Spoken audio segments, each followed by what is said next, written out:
They say the road to hell is paved with good intentions. But sometimes it's paved with ideas so spectacularly bad, they deserve their own GPS category. We're not talking about simple mistakes, like texting your ex. We're talking about looking at a 10,000-gallon tank of flammable liquid and thinking, you know what this needs? A window, cut with a blowtorch.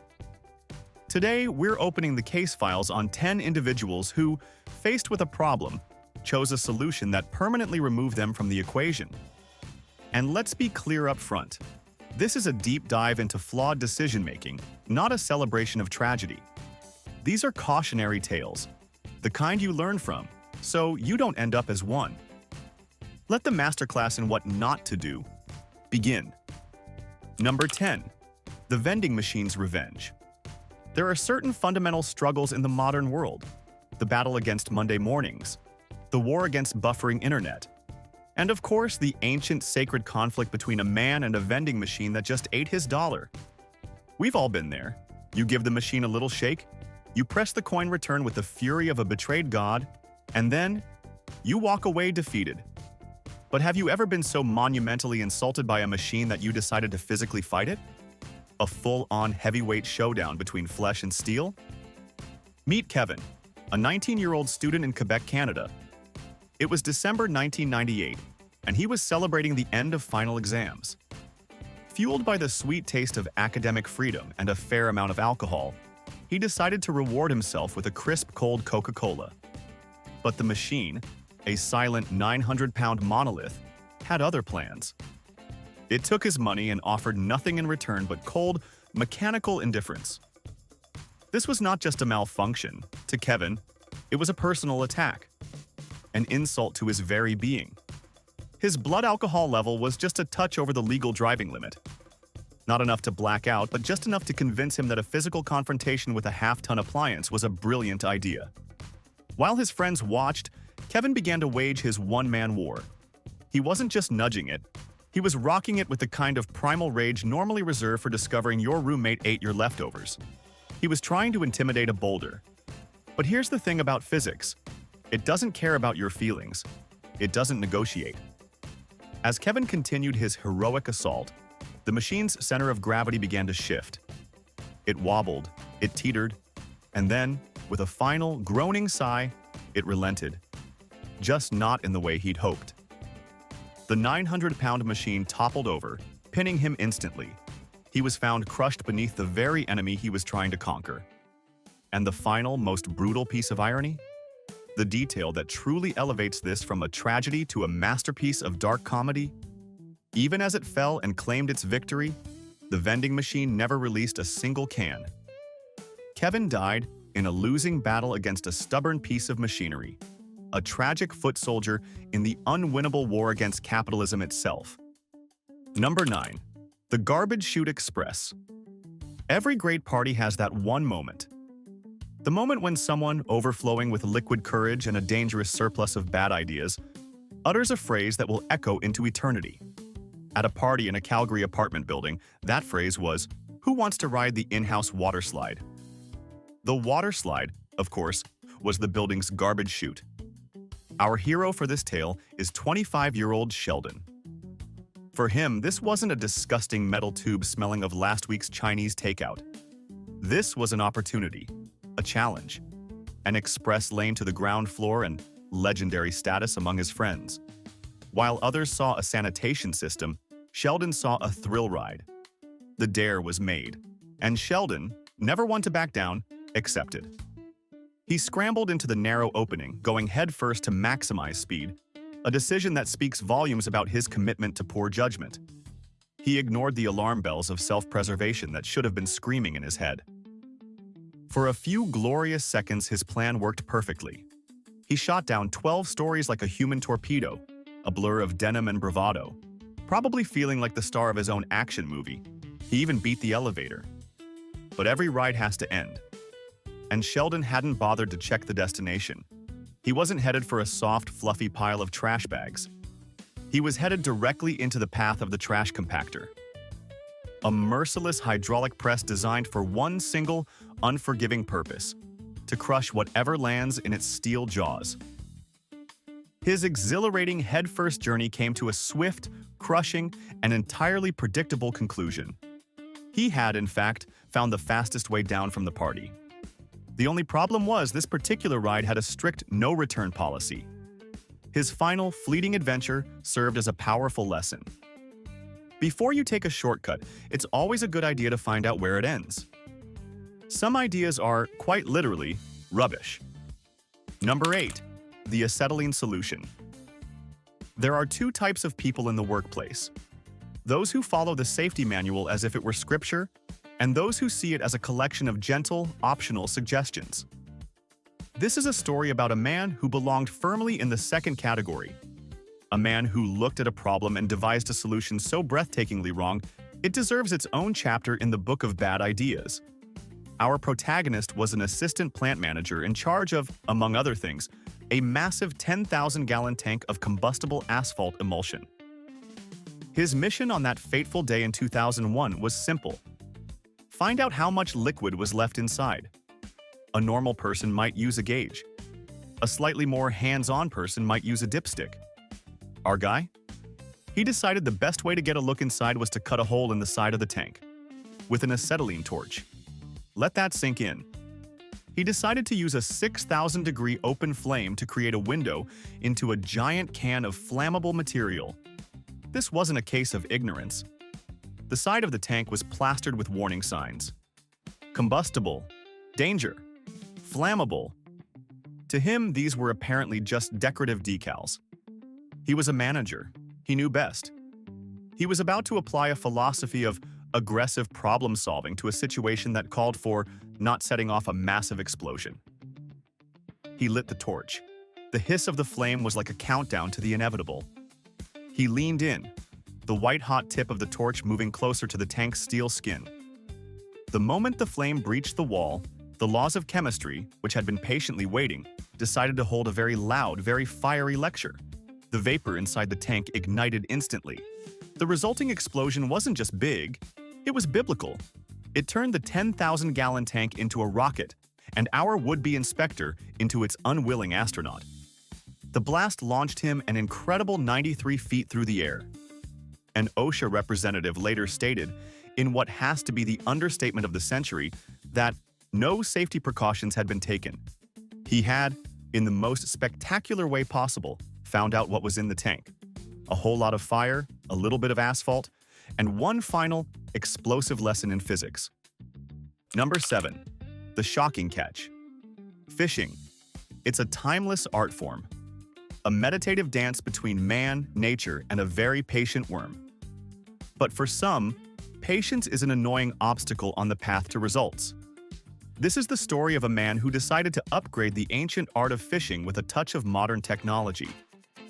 A man who looked at a peaceful lake and thought, you know what this needs? More voltage. Our innovator, a gentleman from the United States, had a truly revolutionary idea for angling. Why bother with bait and hooks when you could simply command the fish to surrender? His plan was elegantly simple.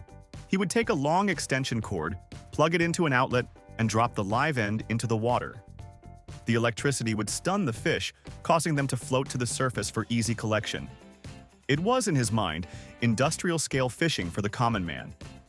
There was just one tiny microscopic flaw in his otherwise brilliant plan. He failed to account for a key variable in the equation, himself. As he prepared to execute his masterstroke, he stood quite literally with his feet in his work area. He was standing knee-deep in the very same water he was about to turn into a giant, fish-frying death trap. He tossed the live wire into the lake, and in that instant, physics did what it does best. Electricity, being a fundamentally lazy force, doesn't go on a scenic tour. It takes the shortest, most efficient path to the ground. And on that day, the most efficient path wasn't through the fish. It was through the body of a 6-foot-tall human conductor standing conveniently in its way. His body became a perfect bridge between the live current and the earth. The result was instantaneous and absolute. His fishing career came to a shocking conclusion, proving once and for all that, while his method was indeed effective at stopping a beating heart, the fish were probably the last to feel it. He had successfully solved his impatience problem permanently. Number 6. The chainsaw versus gravity. You know, there's a certain kind of genius that only reveals itself when a man, a powerful tool, and a catastrophically bad idea get together. It's the kind of hold my beer brilliance that has been responsible for more trips to the emergency room than anything else in history. This story is about one such moment of creative genius, starring a man, a chainsaw, and a very, very heavy light pole. Our story takes us to the USA, where a man decided he needed a new lamp for his living room. But instead of going to Home Depot like a normal person, he looked out his window, saw a perfectly good city-owned streetlight, and thought, I'll take that one. His plan wasn't just to steal the bulb. Oh no, that would be far too simple. He decided he was going to steal the entire multi-ton 40-foot-tall metal pole. His tool of choice for this ambitious heist? A chainsaw. Now, for anyone who's ever used a chainsaw, you know they're great for wood. For metal? Not so much. But our hero wasn't about to let minor details like the fundamental properties of materials get in the way of his redecorating project.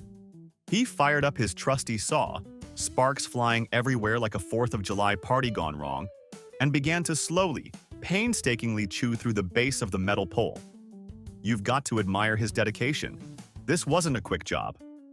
He was out there for a while, making a racket, working up a sweat, all for the sake of some free, industrial-grade outdoor lighting. He probably felt like a master thief, a modern-day Robin Hood stealing from the city to give to, well, to his own backyard. Eventually, against all odds, he succeeded.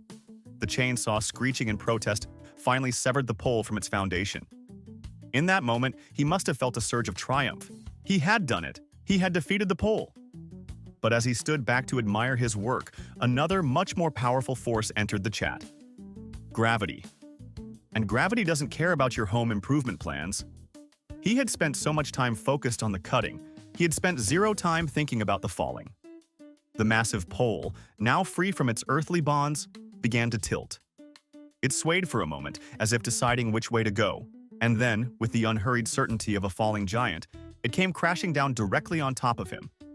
The very prize he had worked so hard to acquire delivered its own, very final form of street justice.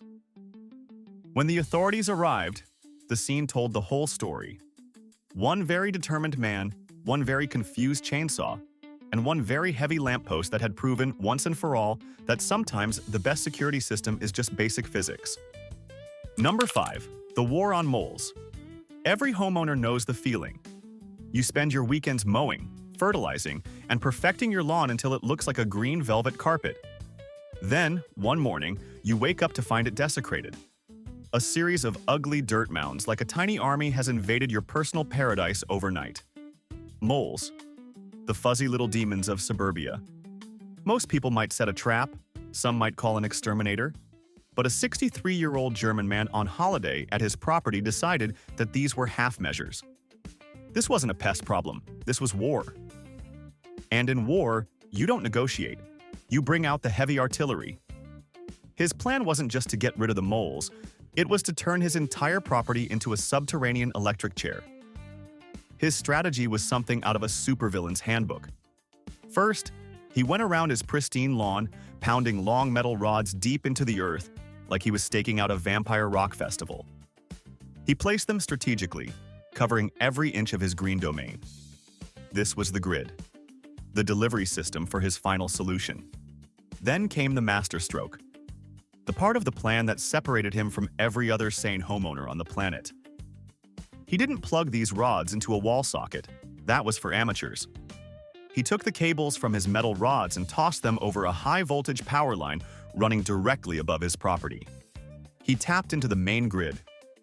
He was about to unleash a godlike surge of electricity into the soil, creating a force field of pure, mole-melting energy. Theoretically, his plan was terrifyingly sound. The electricity would make the ground completely uninhabitable for any burrowing creature. But he overlooked one crucial detail. High-voltage electricity isn't polite. It doesn't just stay underground where you tell it to go. By energizing the metal rods, he had effectively turned his entire lawn, and the very ground he was standing on, into a giant invisible bug zapper. He was found later that day, having been instantly neutralized by his own creation. He had successfully declared war on the moles and won, but in the process, he had become the war's first and only casualty. The moles, presumably, continued their fuzzy reign of terror, blissfully unaware that a human had just tried to smite them with the power of a small city and failed in the most shocking way imaginable. Number 4. The double-sided selfie. In the age of social media, we've all felt the pressure, the need to capture that one perfect shot, that epic photo that will rack up the likes and make all your friends jealous. A picture that says, "I'm not just living life, I'm conquering it." But what happens when the hunt for the perfect photo turns into a hunt for, well, survival? This story takes us to a railway bridge in India, where a group of young friends decided they were going to create the ultimate profile picture. Their idea was both simple and monumentally risky. They would stand on the tracks, with a speeding train barreling down behind them, creating a breathtaking backdrop of power and motion. The plan was to jump out of the way at the very last second, capturing a heart-stopping image of their brush with danger. They probably imagined the slow-motion video, the dramatic music, the viral fame. So they set the scene. They walked out onto the bridge, the open sky above, the river far below. They pulled out their phones, getting the angles just right. They could hear the distant rumble of an approaching train. The excitement was building. This was it, the moment that would make them legends. They huddled together, smiling for the camera, their backs to the oncoming locomotive. But in their laser focus on the train they could see coming, they completely failed to notice a critical detail. This wasn't a one-way track. As they were busy posing, listening to the roar of the train behind them, another train was approaching from the opposite direction, silent and unseen. They had meticulously planned their escape from one danger, only to be completely blindsided by another. The moment of realization must have been pure, cold horror. They turned from the camera, ready for their last-second jump, and saw it. A second metal behemoth bearing down on them from the front. They were trapped. Boxed in on a narrow bridge with no escape. One train was the backdrop for their photo. The other became the uninvited star of their tragedy. The last-second jump they had planned turned into a desperate, impossible choice. Two of the friends were struck and killed instantly. Another, in a desperate attempt to escape, jumped from the bridge but didn't survive the fall. They had chased a fleeting moment of digital glory and found a permanent, brutal reality instead. Their final photo was never taken, but the scene they created left a far more haunting image. A stark reminder that the most dangerous blind spot is the one you create for yourself while staring into a phone screen. Sometimes, the pursuit of the perfect picture can lead to the most imperfect ending. Number 3. The Bear-Proof Man. There's a fine line between bravery and insanity. And then there's a guy named Troy Hurtubise, who erased that line, ground it into dust, and used it to build a monument to his own spectacular self-confidence. Troy wasn't just a man, he was an inventor, a backyard daredevil, and a self-proclaimed expert on one of nature's most perfect killing machines, the grizzly bear. After surviving a real-life encounter with a grizzly, Troy became obsessed. He dedicated 7 years of his life and a fortune to a single, audacious goal: to build a suit of armor that would make him completely bear-proof. He called it the Ursa Mark VI, and it looked like something out of a low-budget sci-fi movie. It was a bulky, robotic-looking contraption made of titanium, chainmail, and high-tech plastics, complete with its own onboard air system. It was his masterpiece. But a masterpiece is nothing without a proper test. And Troy wasn't going to rely on boring lab simulations. He wanted to go toe-to-toe with the real thing. He wanted to find the biggest, meanest grizzly he could and say, "Hit me with your best shot." This wasn't just science. This was a personal challenge. Man versus beast, with man wearing a homemade superhero costume. He and his team hauled the 150-pound suit into the Canadian Rockies, the heart of grizzly country. They found their target, a massive wild grizzly. And Troy, with the cameras rolling for a documentary, put on his suit and began to actively provoke it. He was living his dream. He was taunting a predator that can crush a bowling ball in its jaws. The bear, initially confused by this strange, clanking creature, eventually accepted the challenge. It charged. It swatted the suit with paws powerful enough to decapitate a moose. It bit down, it clawed, it threw him around like a chew toy. Inside the suit, Troy was getting tossed like a salad, but he was ecstatic. His creation was working. He was surviving.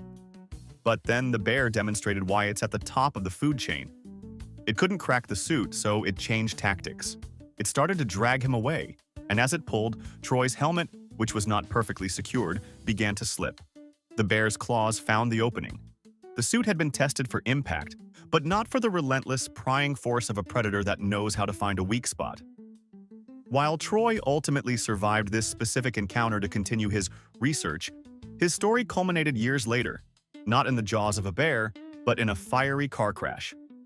However, his life's work remains a legendary Darwin-adjacent tale. A story about a man who built a suit to defy nature, only to prove that no amount of titanium can protect you from the consequences of actively seeking out a fight with a grizzly bear. It's a powerful lesson that sometimes the best way to survive an encounter with a bear is to not be there in the first place. Number 2. The chimney sweep. Some plans are brilliant, some plans are foolish, and some are so spectacularly ill-conceived they achieve a kind of dark, comedic perfection. This is one of those stories. It's a tale about a man who decided to embrace his inner criminal Santa Claus with results that were anything but merry. Our protagonist was a would-be burglar in the United States. He targeted a house, but instead of opting for a simple window or a door, he decided to make a grand entrance. He was going to slide down the chimney. It's a classic, almost cartoonish plan. What could possibly go wrong? Well, as it turns out, pretty much everything. He scrambled onto the roof, located the chimney, and began his descent into a life of crime. But he quickly discovered a flaw in his plan that cartoon coyotes have been dealing with for decades. Chimneys are a lot narrower on the inside than they look on the outside. He got stuck. Not just a little bit stuck. He was wedged in tight, unable to move up or down, trapped inside a dark, brick-lined prison of his own making. Panic probably set in. He was alone, in the dark, with no way to call for help. But his situation was about to get exponentially worse. Down below, the homeowner, completely unaware that he had an uninvited guest stuck in his flue, decided it was a bit chilly. It was the perfect evening to light a fire. You can almost hear the universe laughing. The homeowner casually crumpled up some newspaper, laid down some kindling, and struck a match. A cozy, crackling fire began to roar to life in the fireplace, and directly above it, our trapped burglar began to experience a very sudden, very personal lesson in thermodynamics. The heat and smoke had nowhere to go but up, turning the chimney into a vertical oven. The authorities were eventually called when neighbors reported a strange smell and smoke coming from the chimney even after the fire was out. Firefighters arrived to a scene that was as baffling as it was grim. They had to dismantle the chimney brick by brick to retrieve him. He had set out to steal valuables but ended up getting cooked by his own terrible strategy. It's a story that serves as a powerful reminder that if you're going to copy a plan from Santa Claus, you should probably make sure you have the same magical abilities. Otherwise, you might just end up on the naughty list permanently. Number 1. The Pizza Place Payday. And now, we arrive at the absolute pinnacle of our countdown. The number 1 spot. A story so perfect in its execution of failure, it earned not 1 but 2 Darwin Awards. This isn't just a story of a bad idea. It's a symphony of incompetence, a masterclass in self-destruction performed by a dynamic duo. Meet Musa and Essa, a father and son team who owned a sandwich shop in Ohio. Business was bad. So instead of, improving their sandwiches or running a promotion, they cooked up a different kind of business plan. Insurance fraud. They decided to burn the place down and cash in on the policy. Their first move was to hire a professional arsonist. The problem was, their professional was stunningly incompetent. He failed to burn the shop down on 3 separate occasions. After the third failure, a frustrated Musa even gave a TV interview, complaining about the mysterious hate crimes against his business, and prophetically declared, "This is my life and nobody's going to take that away from me." Fed up with their useless hire, Musa and his son decided, if you want something done wrong, you have to do it yourself. They took matters into their own hands. They went to the shop after hours and began dousing the place with gasoline, splashing it everywhere with the enthusiasm of kids in a water park. They were creating the perfect tinderbox. Their work complete, they stood back to admire their handiwork, the air thick with gasoline fumes. And in this moment of quiet contemplation, before making their getaway, they decided to take a little break, a cigarette break. Both men, still covered in gasoline residue, casually pulled out their lighters. The instant the first flame flickered to life, the gasoline vapor in the air ignited in a massive fireball. The explosion was so powerful it blew an entire wall out of the building and engulfed both men in flames. They had finally succeeded where their hired help had failed. They had managed to destroy the shop. They were rushed to the hospital but died from their injuries weeks later. They had hatched a plan to get rich, hired an idiot, became frustrated by his idiocy, and then proved that they were, in fact, far more qualified for the job themselves. It's the perfect ending to our list. A tale of teamwork, ambition, and a level of poor judgment so profound it had to be rewarded twice. So, what's the final lesson here? That the most dangerous force on the planet isn't gravity or electricity. It's the unwavering confidence of a human with a really bad idea. These weren't just accidents. They were masterpieces of flawed logic, each one a testament to the fact that common sense is a superpower, not a given. And to be clear, these stories are a warning, not entertainment. They are stark reminders that actions have permanent consequences. Do not attempt to replicate any of these scenarios. Now, we want to hear from you. Which of these tales of terminal stupidity made you hit pause and just think? Let us know in the comments. Subscribe for more proof that evolution never sleeps. Stay sharp.